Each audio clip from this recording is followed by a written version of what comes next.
जी viewers, आज बच्चों में एडिनॉइड्स के बारे में बात करते हैं। एडिनॉइड जो है ये बिल्कुल ऐसा ही एक लिम्फॉइड टिश्यू है जैसे कि आपके जो है गले में दो टॉन्सिल्स मौजूद होते हैं। अच्छा, अब ये सवाल पैदा होता है कि ये लिम्फॉइड टिश्यू क्या है या लिम्फॉइड ग्लैंड क्या होता है। अच्छा, लिम्फॉइड ग्लैंड को आप ये समझें कि देखें हमारे जो जिस्म है उसमें कुदरत ने जो है डिफरेंट बैक्टीरिया, वायरसेस और डिफरेंट इस तरह के जो हार्मफुल एजेंट्स हैं उनको फिल्टर करने के लिए जगह जगह जो है वो ये टिश्यूज जो है हमें दे दिए हैं, या जिनको आप लिम्फ ग्लैंड्स कहते हैं वो बना दिए हैं। इन ग्लैंड्स का ये काम होता है कि कोई भी जो है जैसे कोई अटैक करने वाला वायरस है या बैक्टीरिया है उसको अपने अंदर जो है वो जज़ब कर लेना और उसको जो है उधर ही जो है उसको किला कुमा कर देना। अच्छा, इस तरह के अब आप ग्लैंड्स देखें, आप गला खोलते हैं तो आप देखते हैं कि दो जो है टॉन्सिल्स जो हैं इसी तरह के ग्लैंड्स हैं जो कि आपके गले में मौजूद हैं। और आपको ये भी पता है कि जिन बच्चों में बहुत ज़्यादा जो है इन्फेक्शंस होते रहते हैं तो उनके जो है अक्सर टॉन्सिल्स बहुत बढ़ जाते हैं और बाज़ सूरतों में जो है ये निकालने भी पड़ते हैं। और ये भी आपने ज़रूर देखा होगा कि कभी कभी जो है जिन बच्चों में बहुत ज़्यादा इन्फेक्शन होते हैं तो ये जो टॉन्सिल्स होते हैं ये पस से भरे हुए भी नज़र आते हैं। तो इससे भी यही ज़ाहिर होता है कि ये चूंकि ये बैक्टीरिया वायरसेस को अपने अंदर जज़ब करते हैं और उनको जो है वो जब वो उनका किला कुमा करते हैं तो उसके बाद जो है ना वो पस की ये कैफियत जो है वो आपको नज़र आती है। अच्छा व्यूज, एडिनाइड्स जो है वो अब एक बड़ा स्पेशलाइज किस्म का इसी तरह का ही एक ग्लैंड है जिसका काम है कि वो जो है इन्फेक्शंस को या इन्फेक्शियस एजेंट्स को जो है अपने अंदर उसको जज़ब कर लेता है। अच्छा, इसकी भी थोड़ी सी मिस्ट्री है कि ये बच्चों में ये मौजूद होता है ये ग्लैंड, और ये नाक के पीछे मौजूद होता है। और लेकिन जैसे जैसे वो टीन एज में पहुंचते हैं या जैसे वो 10 साल या 11 साल के हो जाते हैं तो ये ग्लैंड जो है वो आस्ता आस्ता वो श्रिंक कर जाता है। तो ज़्यादातर जो है ये छोटे बच्चों में ये ग्लैंड देखने को मिलता है लेकिन बड़े बच्चों में ये नहीं होता। अच्छा, ये ग्लैंड जो है अब आप इमेजिन करें कि ये जैसे अब आपका फेस है, ये थोड़ी सी मैंने ड्राइंग की है, आपको नज़र आ रही है। अच्छा, ये देखेंगे अब ये फेस है। तो अब इसमें देखें कि ये अब इसका जो नोज की बैक है एक्चुअली मैंने दिखाने की कोशिश की है। अच्छा, तो ये नोज की बैक आप इमेजिन करें, ये वाला हिस्सा, और ये माउथ है इसका, इस शख्स का। अच्छा, तो अब ये नोज की बैक और ये नीचे जो है सांस की नाली, ठीक है। अब आपको पता है कि जैसे आप सांस लेते हैं तो जाहिर है कि आपकी नोज का पर्पस क्या है कि सांस को अंदर खींचना। तो अब ये जैसे हम नाक से सांस लेते हैं तो फिर ये सीधी जो है हमारी सांस की नाली में चली जाती है। अच्छा, अगर इस नाक के पीछे अब जाहिर है एक ग्लैंड सा है कोई, तो अब ये ग्लैंड जो है जब ज़ाहिर है अगर कोई इन्फेक्शन आएगा, कोई बैक्टीरिया वायरस कुछ अटैक करेगा तो ये ग्लैंड जो है इसका फंक्शन बढ़ जाएगा और ये ग्लैंड बड़ा सा हो जाएगा। तो यही जो ग्लैंड है इसका नाम एडिनॉइड है। और ये देखें कि ये नाक के बिल्कुल पीछे ये मौजूद है, ये कान के भी करीब है और इधर से सांस की नाली जो है इससे भी इसका जो है आपको लिंक नज़र आ रहा है। तो अब इमेजिन करें कि जैसे अब ये जब तक तो ये छोटा सा ग्लैंड था तब तक तो चलें ठीक है कि इसने रास्ता नहीं बंद किया हुआ था, लेकिन जब ये ग्लैंड जो है ये बड़ा हो गया जिसका नाम एडिनॉइड्स है तो फिर देखें कि ये इसने जो है नोज का रास्ता बंद कर दिया। ठीक है, तो अब ऐसे शख्स या ऐसा बच्चा जिसका जो है एडिनॉइड ग्लैंड जो है वो बहुत बड़ा हुआ होगा तो सबसे पहले क्या होगा कि उसकी नोज जो है वो बंद रहना शुरू हो जाएगी। अच्छा, वो नोज बंद होगी तो जाहिर है फिर दूसरा रास्ता कौन सा है, माउथ का रास्ता। तो वो फिर बच्चा जो है वो माउथ से सांस लेता हुआ नजर आएगा या मुंह से सांस लेता हुआ नजर आएगा। तो ऐसे बच्चों में क्या होता है जिनका एडिनॉइड्स बड़ा हुआ हो वो उनका जो है माउथ जो है या मुंह जो है वो हर वक्त खुला हुआ होता है। और आप सोचेंगे कि एक छोटा सा जो है मतलब, और अक्सर उनकी नोज से वॉइस ज़ाहिर है वो डिफरेंट तरह से निकलती है। तो आप ये भी देखेंगे कि जो है ना वो ग्लैंड चूंकि नोज बंद उसने बंद किया हुआ है नोज का रास्ता, तो उनकी आवाज़ भी थोड़ी सी डिफरेंट आपको सुनाई देगी।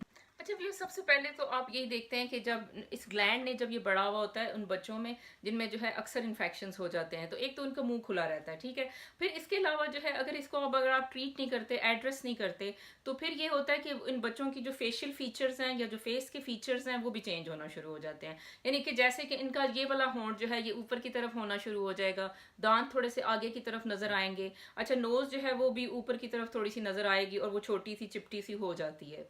तो यानी उनकी फेस जो है वो चेंजेस आना शुरू हो जाती हैं। अच्छा, इसमें देखें समझें कि ये हमने ईयर बनाया ना, तो अब ये ईयर्स जो हैं इसका एक आपके जो दो कान हैं उनका कनेक्शन आपके बैक ऑफ थ्रोट के साथ होता है दो ऐसे ट्यूब्स के जरिए।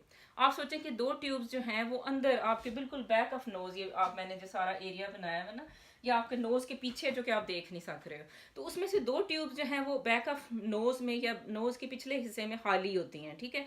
अच्छा, ये ट्यूब्स जो है वो कान में देखें अब वहां पे भी जो है कोई एक एक्स्ट्रा सा फ्लूइड बनता रहता है, जैसे आप सोचें कि कोई ऐसा मादा सा बनता रहता है जो नॉर्मल है, और वो जो मादा है कि वो दो नालियों के जरिए जो है आपकी नोज के पीछे जो है वो ड्रेन होता रहता है, ठीक है। तो अब क्या होगा कि अगर अब जाहिर है कि अब आप देखें कि एक ग्लैंड जो है बड़ा सा हुआ हुआ इधर एडिनॉइड, अगर पीछे बैक ऑफ नोज पे, तो अब ये इन नालियों का रास्ता बंद कर देगा। जो कान में से नालियां आ रही थी, स्ट्रीशियन ट्यूब जिन्हें कहते हैं, वो दो नालियां पीछे आई और वो ग्लैंड बड़ी हुई थी, तो उसने जो है उन नालियों का रास्ता बंद कर दिया। अब नालियों का रास्ता बंद हुआ तो क्या होगा फिर, तो वो जो कान में जो एक मादा सा प्रोड्यूस हो रहा था जो नॉर्मली होता है और जिसने जो है गले में जाके गिरना था, वो फिर गिरना बंद हो गया। अब कानों में जो है फिर वो जिसे आप कहते हैं ओटाइटिस मीडिया हो जाना, वो मादा उधर ही रहा और उसमें जो है फिर और बैक्टीरियाज वायरसेस पैदा हो गए। तो फिर आप जो है फिर वो बच्चा जो है उसके कान में दर्द होना शुरू हो गई और फिर डॉक्टर के पास आप लेके गए तो उसने कहा कि जी इनको जो है ईयर इन्फेक्शन हो गया, ठीक है। तो वो मतलब एक अलहदा एक मसला जो है इस एडिनॉइड्स के साथ बाज़ का देखने में आता है। अच्छा, कोई भी बच्चा व्यूअर्स जिसको जो है बहुत ज़्यादा इन्फेक्शन हो रही है कानों की, जैसे 3 माह में उसे 3 दफ़ा इन्फेक्शन कान की हो चुकी है, तो उसको तो ज़रूर जो है डेफिनेटली उसको एडिनॉइड्स उसके बड़े में होंगे और उसकी वजह से जो है उसको जो है ईयर इन्फेक्शन बार बार हो रही है, तो उसको ज़रूर जाके चेक करवा लेना चाहिए। अच्छा व्यूज, अब मोस्ट इंपॉर्टेंट जो इसका एडिनॉइड्स का एस्पेक्ट है जो कि अक्सर डॉक्टर्स ध्यान नहीं देते और अक्सर माओं को भी समझ नहीं आती कि हमारे बच्चे को क्या है। ये एडिनॉइड्स देखें जिन भी बच्चों का बड़ा हो उनकी जो है स्लीप हमेशा डिस्टर्ब होगी, रात को वो अच्छी तरह से सो नहीं पाएंगे और उनको जैसे मैंने आपको एक खराटे या ऑब्स्ट्रक्टिव एपनिया पे एक वीडियो दी थी, अब आप मतलब जानते हैं कि ऑब्स्ट्रक्टिव एपनिया जो है वो क्या है। तो इन बच्चों में भी चूंकि उनका एडिनॉइड्स बंद है, नाक का रास्ता बंद है पीछे से, तो वो फिर मुंह खोल के सोते हैं और वो ऑब्स्ट्रक्शन उनके भी है तो वो सही तरह से सो नहीं पाते फिर, और वो रात को जैसे उनकी डिस्टर्ब स्लीप रहती है और वो मतलब उनका जो है मैं आपको बताती हूँ कि फिर उसका असर क्या होता है इन बच्चों पे। अच्छा, अक्सर व्यूअर्स बच्चों में जैसे हाइपर एक्टिविटी आ जाती है, बिहेवियर डिसऑर्डर आ जाते हैं, जैसे इस उम्र के बच्चे हैं, जैसे 3 साल के, 5 साल के, 6 साल के।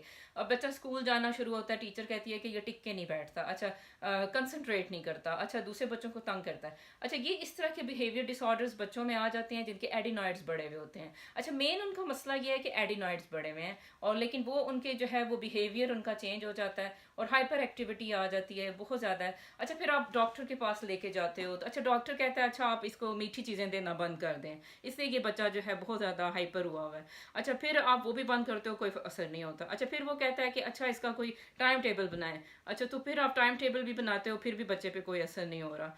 तो मतलब इस तरह की मतलब डिफरेंट हाइपर एक्टिव बच्चों को जो है फिर या कहा जाता है कि अच्छा किसी गेम में लगा दें इस तरह, लेकिन फिर भी आप देखते हैं कि बच्चे पे असर नहीं आ रहा। तो इस सूरत में जो है उसके ज़रूर ऐसे बच्चे के एडिनॉइड्स जाके चेक करवा लेने चाहिए और वक्त और मतलब जो बर वक्त उसके अगर उसका ट्रीटमेंट हो जाएगी तो फिर जो है वो मतलब उसका मसला जो है सॉर्ट आउट हो जाएगा। अच्छा, मैं बताती हूँ कि अब इसमें बिहेवियर डिसऑर्डर क्यों आ रहे हैं जिन बच्चों के एडिनॉइड्स पड़े हुए हैं। अब ये देखिए, हम जब सोते हैं तो हमें जैसे सोए हुए एक प्रॉपर सप्लाई ऑफ ऑक्सीजन चाहिए होती है, लेकिन अगर आप देखें जैसे बच्चों का एडिनॉइड्स की वजह से अब नोज बंद है तो प्रॉपर सप्लाई ऑफ ऑक्सीजन जो है उन्हें रात के वक्त नहीं मिलती। अब देखें हमें जो है जैसे अब हम सांस लेते हैं वो पहले हमारे फेफड़ों में जाता है, लंग्स में जाता है, उसके बाद जो है हार्ट में जाती है ऑक्सीजन वही और ब्लड के जरिए, और वही ब्लड जो है ऑक्सीजन लेके हमारे ब्रेन को जाता है। अच्छा, बच्चों में क्या होता है कि रात के वक्त जो है उनका ब्रेन ग्रो करता है, जितनी वो अच्छी स्लीप लेते हैं उतनी ज्यादा जो है उनके अंदर बढ़ने का अमल जो है वो तेज होता है। तो अब देखें जी, अब रात को जो है ब्रेन ग्रो कर रहा है, अब जो खासतौर पर ये जो पीक एज है 5 ईयर 6 ईयर, इसमें जो है बच्चों का ब्रेन पे जो है ना कुछ भी हो तो वो ब्रेन की ग्रोथ पे असर पड़ता है। तो अब जैसे रात को प्रॉपर ऑक्सीजन बॉडी को नहीं मिल रही तो इसका मतलब है जो ब्रेन ग्रो कर रहा है उसको भी सही प्रॉपर ऑक्सीजन नहीं मिल रही, तो फिर उसका असर क्या होता है कि ब्रेन की प्रॉपर जो है वो उसका जो एक केमिकल इम्बैलेंस कह लें कि वो होना शुरू हो जाता है, उसकी जो सही तरह से नशो नुमा होनी थी वो हो नहीं पाती। तो वो इसका इजहार कैसे होता है कि बच्चों के बिहेवियर के जरिए उनका बिहेवियर जो है वो चेंज होना शुरू हो जाता है, उनकी कंसंट्रेशन कम हो जाती है या वो उनमें हाइपर एक्टिविटी आ जाती है, या इम्पल्सिव बिहेवियर जिसे आप कहते हो कि बच्चा यूं भाग जाता है बिल्कुल और वो कोई देखता नहीं है कि सड़क है क्या है, इस तरह के, तो इस तरह के मसाइल आ जाते हैं। तो ये भी जो है इसका एडिनॉइड से लिंक होता है। तो जिस भी बच्चे को ऐसे कोई मसले हैं तो उसकी मदर को चाहिए फ़ौरन नाक कान गले के डॉक्टर को जाके जो है फ़ौरन रुजू करे। तो व्यूअर्स, ये छोटी सी वीडियो थी आप लोगों के लिए। Thank you so much.